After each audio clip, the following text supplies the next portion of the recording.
नमस्कार साधक परिवार, आपका स्वागत है योगानंदा वाणी में। आज मैं आपको एक ऐसी आध्यात्मिक यात्रा पर ले चलूंगी जहां शब्द केवल शब्द नहीं होंगे, वे आपके भीतर के सोए हुए प्रेम, भक्ति और चेतना को जगाने वाले मंत्र होंगे। आज हम बात करेंगे, क्या आपने कभी किसी से सच में प्रेम किया है? यह प्रश्न सिर्फ एक सवाल नहीं, यह आत्मा के भीतर रखा हुआ एक दर्पण है। जिस दिन आप इस प्रश्न का सच्चा उत्तर अपने भीतर खोज लेंगे, उसी दिन जीवन के आधे भ्रम समाप्त हो जाएंगे। अध्याय 1, प्रेम का पहला स्पर्श। क्या प्रेम पाना है या देना? जब हम पैदा होते हैं तो सबसे पहले प्रेम हमें हमारी मां की आंखों से मिलता है। वह प्रेम हमसे कुछ नहीं चाहता, न कोई शर्त, न कोई मकसद, न कोई इनाम। लेकिन जैसे जैसे हम बड़े होते हैं, समाज हमें लेने वाला प्यार सिखाता जाता है। मुझे क्या मिला, मेरे लिए क्या किया, मुझे कितना समझा, और धीरे धीरे प्यार एक सौदा बन जाता है। लेकिन क्या यह सच में प्रेम है? जिस रिश्ते में लेने की अपेक्षा अधिक हो, वहां प्रेम कम और स्वार्थ ज्यादा होता है। सच्चा प्रेम तब शुरू होता है जब मनुष्य अपने दिल से एक सरल प्रश्न पूछता है, क्या मैं इस व्यक्ति की भलाई बिना किसी शर्त के चाहती हूं? अगर उत्तर हां है, तो परमात्मा का स्पर्श आपके भीतर उतर चुका है। अध्याय 2, प्रेम और आसक्ति में फर्क। अधिकतर लोग प्यार कहते हैं, पर भीतर आसक्ति रखते हैं। आसक्ति कहती है, तुम मेरे हो इसलिए मैं तुमसे प्रेम करती हूं। प्रेम कहता है, तुम्हारी खुशी मेरी खुशी है, चाहे वह मेरे साथ हो या ना हो। आसक्ति मन को बांधती है, प्रेम आत्मा को मुक्त करता है। आसक्ति जलन देती है, प्रेम करुणा देता है। आसक्ति डर पैदा करती है, प्रेम विश्वास जगाता है। जब आपको किसी को खोने का डर लगे, तो समझ जाइए वह प्रेम नहीं, आसक्ति है। सच्चा प्रेम डर को खत्म करता है। वह कहता है, तुम सुरक्षित हो, चाहे दूरी हो या नजदीकी। अध्याय 3, प्रेम का सबसे बड़ा प्रमाण। त्याग। किसी ने कभी कहा था, त्याग ही प्रेम की परीक्षा है। आप जिसने प्रेम किया है, क्या आपने उसके लिए त्याग किया? एक क्षण की अपनी इच्छा छोड़कर उसकी खुशी चुनी? अगर आपका प्रेम त्याग से भरा है, तो वह दिव्य प्रेम की सीढ़ी है।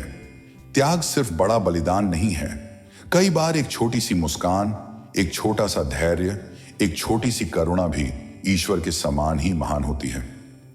अध्याय 4, प्रेम और पीड़ा। क्या दर्द प्रेम का हिस्सा है? कई लोग कहते हैं, प्यार में दर्द क्यों मिलता है? लेकिन क्या दर्द वास्तव में प्रेम से आता है, या हम अपने मन की अपेक्षाओं से चोट खाते हैं? प्रेम तो हमेशा सुख देता है। दर्द आता है जब आपकी उम्मीद टूटी, जब आपका अहंकार आहत हुआ, जब आपकी कल्पनाएं पूरी नहीं हुई। तो क्या दर्द प्रेम से है? नहीं, दर्द हमारी अपेक्षाओं से है।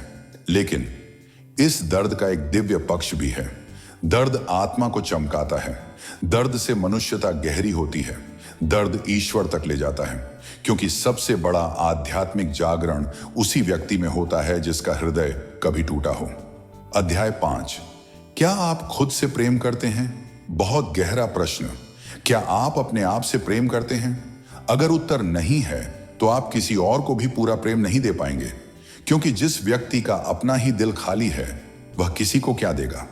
ईश्वर ने हमें एक सुंदर शरीर, एक अद्भुत मन और एक पवित्र आत्मा दी है, लेकिन हम स्वयं को उसी प्यार की नजर से नहीं देखते जिस नजर से हम किसी दूसरे को देखते हैं। आज से एक प्रतिज्ञा कीजिए, मैं स्वयं से प्रेम करूंगी, क्योंकि मैं ईश्वर की बनाई हुई एक अनोखी कृति हूं। अध्याय 6, प्रेम में ईश्वर की भूमिका। कई लोग कहते हैं, मेरा प्रेम टूट गया। मैं कहती हूं, प्रेम नहीं टूटता, रिश्ता टूटता है। प्रेम तो अजर है, अमर है। वह तो मनुष्य के मिट जाने के बाद भी जीवित रहता है। प्रेम में ईश्वर का वास है। जहां प्रेम है, वहां द्वेष नहीं, वहां भय नहीं, वहां बंधन नहीं।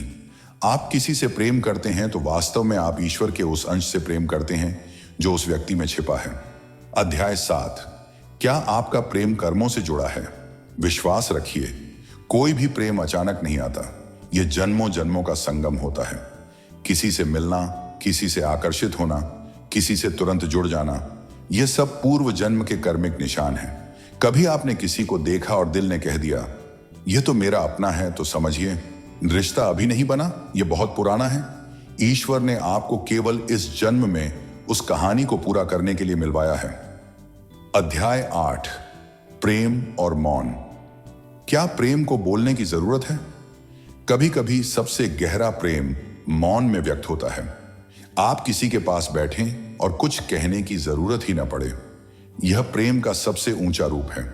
जहां शब्द खत्म हो जाते हैं, वहीं से प्रेम बोलना शुरू करता है। अध्याय 9, प्रेम का आध्यात्मिक रूप। भक्ति मानव प्रेम सीमित है, लेकिन भक्ति असीमित। मानव प्रेम टूट सकता है, भक्ति कभी नहीं टूटती। किसी मनुष्य से प्रेम करना अच्छा है, लेकिन उसमें ईश्वर को पहचानना महान है।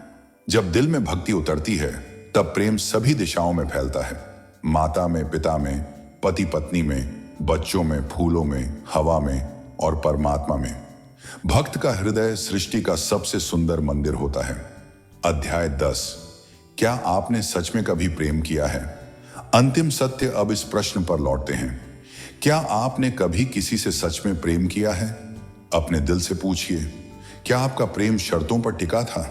क्या आपका प्रेम अपेक्षाओं पर खड़ा था? क्या आपका प्रेम केवल साथ रहने तक सीमित था? क्या आपका प्रेम स्वार्थ से रंगा था? अगर हां, तो आपको प्रेम नहीं, आसक्ति थी। लेकिन अगर आपका दिल आज भी किसी के लिए शुभकामना रखता है, आप अभी भी उनके लिए दुआ करते हैं, आप उनके सुख में अपनी शांति पाते हैं, तो बधाई, आपने प्रेम किया है और वह प्रेम आपको ईश्वर के और करीब लेकर जाएगा। अध्याय 11, प्रेम का अंतिम द्वार, आत्मसमर्पण। सच्चा प्रेम त्याग में बदलता है, त्याग भक्ति में बदलता है और भक्ति आत्मसमर्पण में बदल जाती है। आत्मसमर्पण वह अवस्था है जब आप कहते हैं, हे प्रभु, जो भी हो रहा है आपकी इच्छा है, मेरी कोई इच्छा नहीं। यह प्रेम का सबसे ऊंचा दर्जा है। अध्याय 12, साधक के लिए निर्देश। अपने प्रेम को ईश्वर से जोड़ें। किसी से अपेक्षा रखना बंद करें। प्रेम देकर हल्का बने, मांगकर भारी नहीं। प्रेम में करुणा रखें, अधिकार नहीं। अपने दिल में ईश्वर का स्थान बनाएं। अंतिम संदेश, प्रिय साधक, प्रेम करने का सौभाग्य सभी को नहीं मिलता। अगर आपने कभी किसी से सच्चा, पवित्र, निर्मल प्रेम किया है, तो आप धन्य हैं, क्योंकि ईश्वर का निवास प्रेम में ही है। यदि यह संदेश आपके हृदय को छू गया हो, तो इस दिव्य परिवार का हिस्सा बनिए। वीडियो को लाइक करें, कमेंट करें और योगानंदा वाणी को सब्सक्राइब करना न भूलें। आपकी भक्ति ही हमारी प्रेरणा है।